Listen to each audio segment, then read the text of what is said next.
I'm Dan Piazza, curator of the National Postal Museum exhibition Baseball America's Home Run, on view until January 2025. Join me for an inside look at some of the most exciting objects from this blockbuster show that explores America's national pastime through stamps, mail, and memorabilia. Of the more than 60 baseball stamps issued by the United States since 1939, the vast majority commemorate individual players. Many of these postal portraits feature specially commissioned artwork designed to mimic the look and feel of classic baseball cards and recall players whose achievements on and off the field made them household names. Roberto Clemente was born in Puerto Rico and played 18 seasons at right field for the Pittsburgh Pirates. His batting average was above 300, and he played in every All-Star game from 1960 until his death, with the sole exception of the 1968 season when he was plagued by shoulder problems.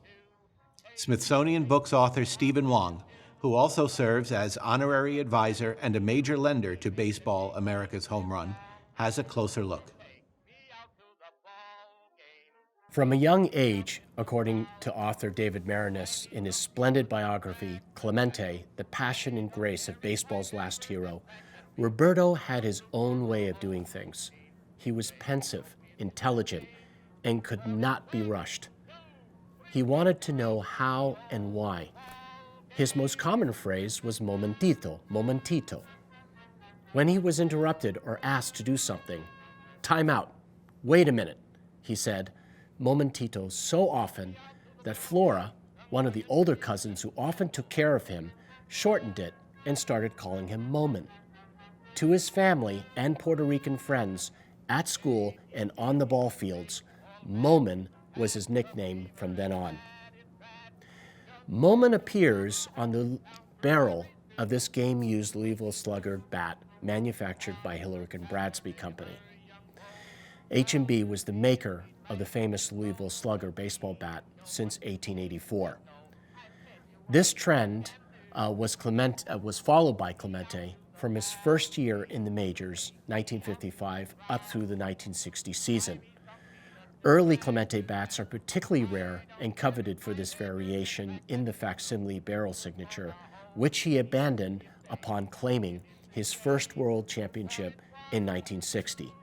From 1961 onwards, Clemente used Roberto Clemente on the barrel of his bats. This particular bat comes from Bill Mazeroski's family estate. After the 1960 season, in which the Pirates again won the World Series off of Mazeroski's famous home run in the bottom of the ninth and seventh inning of ninth inning of Game 7, Mazeroski received this bat from Roberto and had kept it in his family until it was publicly auctioned about 10 years ago. When we think of Roberto Clemente, I, for one, often think of his character and what he represented to the game and his larger-than-life persona more than the actual statistics. But if we look at the statistics of Clemente, they're nothing more than impressive. 12 Gold Glove Awards, 4 batting titles, let alone 3,000 hits, and a World Series victory in 1960 and in 1971. Yet, despite all those incredible benchmarks that he achieved throughout his career, he only won one National League MVP title, and that was in 1966, the year he wore this home Pittsburgh Pirates uniform during games at Forbes Field throughout that season. He also wore the black undershirt, which was his trademark, and this undershirt actually comes from the Roberto Clemente family estate. And this is the helmet he also wore during the mid-1960s, including the 1966 season. Again, the full armor of one of the greatest players, greatest hitters, and greatest outfielders who ever played the game. Roberto Clemente is one of only 3 baseball players who has appeared on multiple U.S. postage stamps. The others are Babe Ruth and Jackie Robinson. His 1984 stamp also marked the first depiction of the Puerto Rican flag on U.S. postage.